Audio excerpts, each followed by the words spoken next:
존경하는 국민 여러분, 저는 20대 대통령 출마 선언을 위해 이 자리에 섰습니다. 아시다시피 저는 정치에 입문한 지 이제 겨우 1년이 됐습니다. 정치 경력 1년만으로 대통령처럼 중차대한 자리를 책임질 수 있겠냐 우려가 많으실 것으로 생각합니다. 그러나 제가 이곳에 와서 본 정치판에는 정치가 없었습니다. 권력을 유지하기 위한 정치 기술만 있었을 뿐입니다.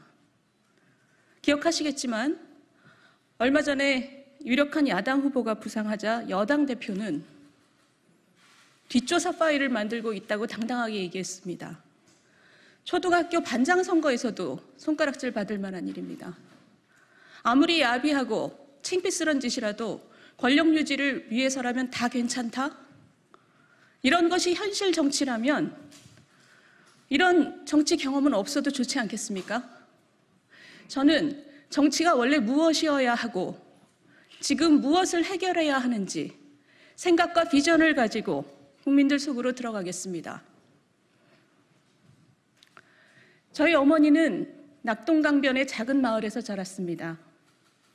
1959년 태풍 사라호가 한반도 남단을 강타했을 때 논밭이 모두 쓸려나가면서 저희 어머니의 꿈도 같이 쓸려나갔습니다. 진학하려는 꿈을 접고 저희 어머니는 입을 줄여야 되기 때문에 강 건너에 있는 집으로 시집을 갔습니다. 그 젊은 부부는 일자리를 찾아 서울로 상경했습니다. 4남매를 낳아 키우면서 저희 어머니는 내 자식들은 나처럼 배움을 포기하지 않도록 하겠다. 나보다 나은 삶을 살게 하겠다. 끊임없이 다짐했습니다. 저희 부모님은 그 소망을 이루었습니다. 눈부신 경제 성장 속에서 산업화 세대는 자신들보다 나은 삶을 사는 자식 세대를 키워냈습니다. 나도 너희들처럼 살아보고 싶었다. 올해 80인 저희 어머니가 자주 하시는 말씀입니다. 그런데 지금 청년들은 어떻습니까? 경제가 내려앉으면서 기회가 사라졌습니다. 월급을 모아서 내 집을 마련하고 아이들 공부시키고 은퇴를 준비하는 당연했던 삶이 지금은 더 이상 당연하지 않습니다. 뛰어오를 기회가 없으니까 금수저, 흙수저 차이가 따라잡혀지질 않습니다. 이게 우리 시대의 급소이고 가시입니다. 정치란 온 힘을 다해서 시대의 급소를 포착하고 가시를 빼내는 일입니다. 그러나 소위 민주화 세력은 이런 정치는 외면하고 자기들 권력을 유지하려고 국민들을 편갈라 싸움 붙이는 일만 했습니다. 이 사람들은 정치란 게 원래부터 네가 죽어야 내가 산다는 것이라고 끊임없이 호도하면서 불법과 내로남불을 일삼았습니다. 우리나라가 민주화된 지 이미 30년이 넘었습니다.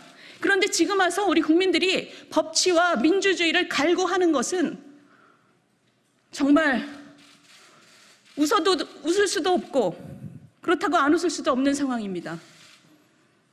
제대로 된 정치 세력이라면 지금처럼 기술 기반과 산업 지형이 지진처럼 변하는 세상 앞에서 함께 힘을 합칩시다 이렇게 말을 했어야 합니다. 젊은이들에게 기회를 주기 위해 우리 기득권은 양보하고 개혁합시다 라고 국민들을 설득했어야 합니다. 지난 20년 동안 신생아 수가 반으로 줄었습니다. 희망이 없는데 어떻게 아이를 낳아 키웁니까? 이 정부 3년 동안 전일제 일자리가 200만 개 날아갔습니다. 기회가 없는데 어떻게 희망이 있겠습니까? 그러면 희망과 일자리를 되살리기 위해서 우리는 무엇을 해야 할까요? 경제학자로서 제가 단언컨대 투자하고 싶고 혁신하기 좋은 경제를 만드는 것 말고 다른 길은 없습니다. 그런데 그것을 하기 위해서는 그게 왜 안 되는지 우리 안을 들여다보고 뭐가 문제인지 굳은 살을 발라내고 그리고 허리띠를 졸라매야 됩니다. 그것을 개혁이라고 부릅니다. 그러나 모든 개혁은 기득권 세력과의 싸움이고 귀족 노조와의 싸움입니다. 그렇기 때문에 어려울 수밖에 없습니다.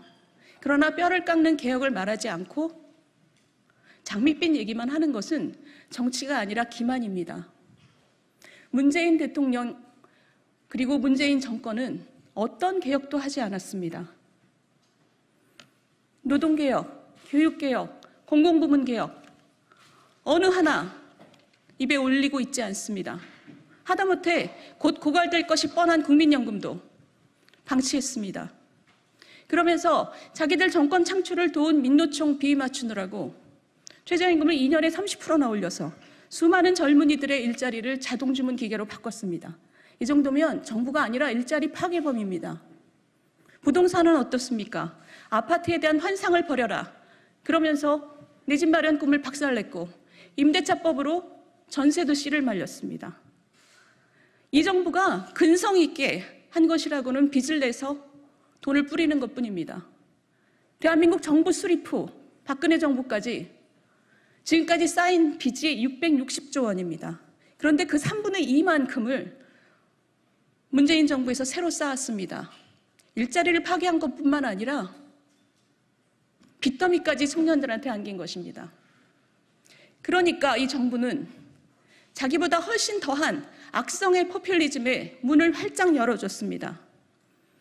지금 여권의 선두주자인 후보는 가난하든 부자든 모두에게 돈을 똑같이 뿌려서 경제를 성장시키겠다 말하고 있습니다. 여러분, 우리나라 경제는 그 규모가 이미 세계 9등입니다. 그런데도 길에는 폐지를 줍는 가난한 노인들이 많습니다. 그것이 우리 국민들 가슴속에 얹혀있는 큰 돌덩이입니다. 그런데 똑같이 돈을 뿌려서 세금주도 성장을 한다고 합니다. 소득주도 성장으로 경제를 말아먹고도 얼마나 국민이 우스웠으면 이런 짓을 반복합니까? 지금은 4차 산업혁명입니다. 어떤 나라가 추락할지, 어떤 나라가 도약할지 아무도 모르는 불확실성의 세계입니다. 우리 스스로를 바꿔야 내일을 바꿀 수 있습니다. 다른 나라에 없는데, 경쟁국에는 없는데 우리나라에만 있는 규제는 다 없앤다. 우리 경제를 꽉 막고 있는 혈맥은 뚫고야 만다. 이런 마음으로 전심전력을 다해서 우리를 쇄신하지 않으면 청년들의 내일이 없습니다. 좋은 일자리가 넘치는 하이텍 제조업, 국민들의 삶을 편리하게 만드는 서비스업, 그리고 도약이 있는 스타트업, 전 세계가 동경하는 문화 콘텐츠, 그리고 그 속에서 국민들이 마음껏 뛰는 그런 희망찬 나라를 만들어야 하지 않겠습니까? 희망이 있어야 선한 영향력이 사회를 퍼져나갑니다. 내 앞이 보여야 나보다 처지가 못한 사람을 따뜻하게 배려할 수 있습니다. 공정한 룰 속에서 힘껏 뛰어본 뒤에야 100% 내가 잘나서가 아니라 운도 따랐구나, 이것을 깨달을 수 있습니다. 급소를 치료하고 가시를 빼내야 사회가 건강해집니다. 국민 여러분, 이번 대통령 선거는 너 죽고 나 죽자 정치를 끝내고 민주주의의 본질을 회복하는 선거가 돼야 합니다. 입으로만 공존을 외치면서 편가르기만 해대는 위선자들을 역사에서 몰아내는 선거가 돼야 합니다. 앙상한 이념으로 국민 삶을 망가뜨리는 탈레반들로부터 권력을 되찾아오는 선거가 돼야 합니다. 진보의 탈을 쓰고 기득권 노조의 편만 들면서 개혁을 막아서는 그런 수구 세력에게 책임을 묻는 선거가 돼야 됩니다. 권력이 만들어낸, 정치가 만들어낸 지역 갈등, 세대 갈등, 남녀 갈등을 끝내는 화합의 선거가 돼야 됩니다.